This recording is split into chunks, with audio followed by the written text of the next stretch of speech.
इन्हें हम लोग सॉल्व करेंगे लीनियर इक्वेशन को और इसे चेक भी करेंगे कि क्या इसका आंसर करेक्ट है या नहीं है। तो चलिए देखते हैं कि कैसे सॉल्व करना है। देखिए सबसे पहले क्वेश्चन फर्स्ट दिखा है। क्वेश्चन नंबर फर्स्ट के अंदर क्या है, x/2 - 1/5 equal to x/3 plus 1/4। देखिए इस टाइप के क्वेश्चंस को सॉल्व करने के लिए सबसे पहले हम x की वैल्यू को एक तरफ लाते हैं। हमने x की वैल्यू को एक तरफ लाए और जो डिजिट्स वाली वैल्यू थी उनको दूसरी तरफ ले गए। आपको पता है कि जब डिजिट वाली वैल्यू दूसरी तरफ जाती है या x वाली वैल्यू एक तरफ आती है तो अगर प्लस होता है तो माइनस हो जाता है और माइनस होगा तो वहां पे प्लस हो जाएगा। देखिए जैसे कि यहाँ पे x/2 था और -1/5 था। अब ये -1/5 जब इक्वल टू के दूसरी तरफ जाएगा तो ये प्लस का 1/5 हो जाएगा। तो यहाँ भी सेम वही कंडीशन हुई है, यहाँ पे प्लस का 1/5 हुआ है।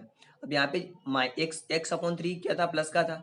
अब ये जब बराबर के इस तरफ आएगा तो ये माइनस का x/3 हो जाएगा। तो यहाँ पे वो किया हमने।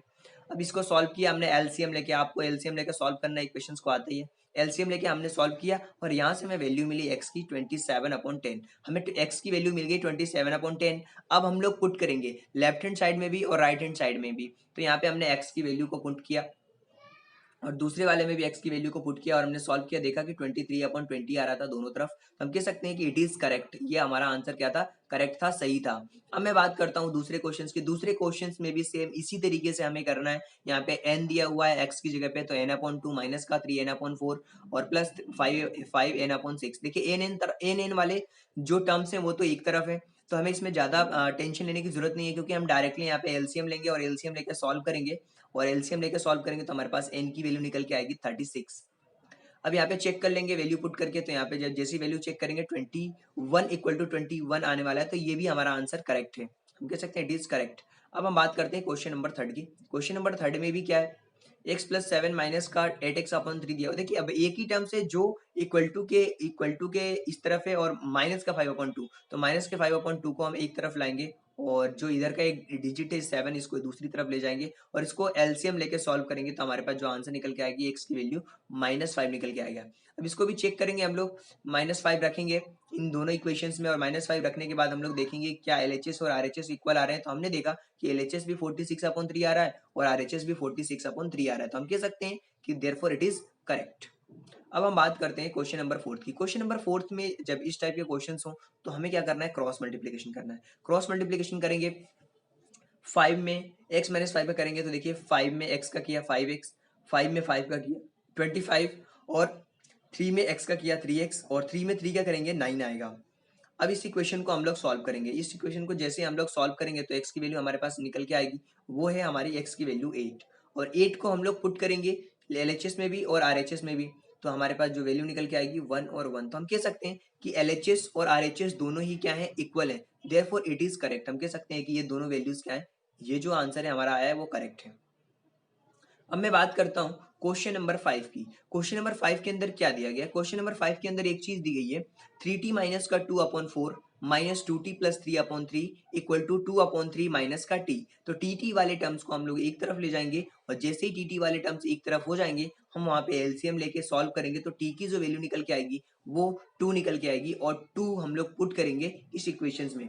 जहां जहां भी t होगा वहां पे हम लोग 2 पुट करेंगे और हम देखेंगे कि हमारा LHS और RHS दोनों ही क्या आए हैं, इक्वल आ चुके हैं। यहाँ पे हमने देखा कि t की वैल्यू जैसे हमने पुट करी इस इक्वेशन के अंदर, इस क्वेश्चंस के अंदर, तो हमारे पास LHS और RHS दोनों ही इक्वल आए हैं। LHS की वैल्यू -4/3 तो RHS की वैल्यू भी -4/3 ही आई है।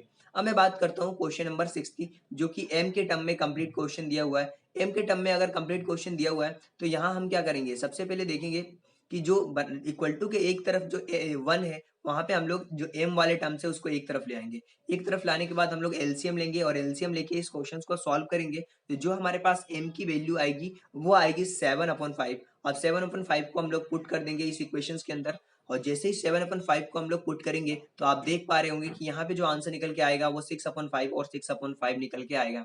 अगर आपको कोई प्रॉब्लम आ रही है जैसे फ्रैक्शन के क्वेश्चंस में आप वैल्यू पुट नहीं कर पा रहे हैं तो आप कमेंट बॉक्स में बता सकते हैं ताकि हम उसके अलग से वीडियोस बना सकते हैं कि आप कैसे वैल्यू पुट करना, एक एक स्टेप्स बता सकते हैं।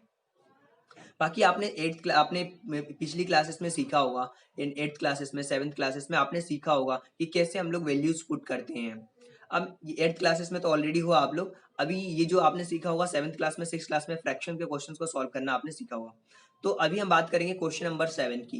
क्वेश्चन नंबर 7 में क्या है? क्वेश्चन नंबर 7 के अंदर बहुत सिंपल है, इनको सॉल्व करेंगे, इस ब्रैकेट को सॉल्व करेंगे और एक इक्वेशन बनेगी और इस इक्वेशंस के बेस पे हमारे पास टी की वैल्यू निकल के आएगी और जैसे ही टी की वैल्यू निकल के आई हम इसकी वैल्यू को पुट कर देंगे और चेक करेंगे तो हमारे पास -15 और -15 एलएचएस और आरएचएस की वैल्यू आएगी, तो हम कह सकते हैं कि देयरफॉर इट इज करेक्ट। अब हम बात करते हैं क्वेश्चन नंबर 8 की। क्वेश्चन नंबर 8 में भी एक इक्वेशन दी गई थी जो कि बहुत सिंपल है, यहाँ पे जीरो के इक्वल में दिया गया है और हमारे पास जैसे इसे सॉल्व करेंगे बाकी इक्वेशंस की तरह तो यहाँ पे y की वैल्यू 2/3 निकल के आई है और 2/3 हम लोग एलएचएस में पुट कर देंगे तो 0 = 0 आएगा, तो हम कह सकते हैं कि एलएचएस और आरएचएस दोनों वैल्यूज बराबर हैं। अब बात करते हैं क्वेश्चन नंबर 9 की। क्वेश्चन नंबर 9 में भी कुछ इसी तरह की सिचुएशन है। क्वेश्चन नंबर 9 में भी ये क्वेश्चन दिया हुआ है, तो हम सबसे पहले दोनों इक्वेशंस को सॉल्व करेंगे और जो जेड जेड वाली वैल्यूज हैं उनको एक तरफ लाएंगे और डिजिट्स वाली वैल्यूज को एक तरफ ले जाएंगे। तो यहाँ पे हमारे पास जो सॉल्व करेंगे तो जेड की वैल्यू निकल के आएगी 2 और 2 पुट कर देंगे तो हमारे पास 7 5 और -5 निकल के आएगा, तो हम कह सकते हैं कि it is also a correct. अब मैं बात करता हूँ क्वेश्चन नंबर 10 की।